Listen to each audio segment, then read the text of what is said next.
Arkadaşlar Filik Vadisi'ndeyiz. Eskişehir'e yakın olan yerde. Şuraya park ettik aracımızı.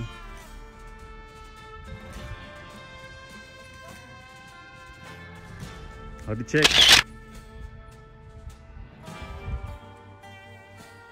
Muazzam bir yer yapmışlar ya böyle. Durduğum yerde biraz korkunçlu. Ama manzara çok güzel. Filikler işi biliyormuş.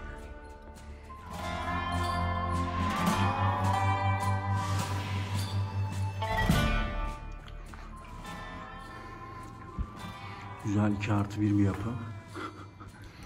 Şu manzara çok iyi. Burada bayağı takılıyorlarmış herhalde, yemek içmek.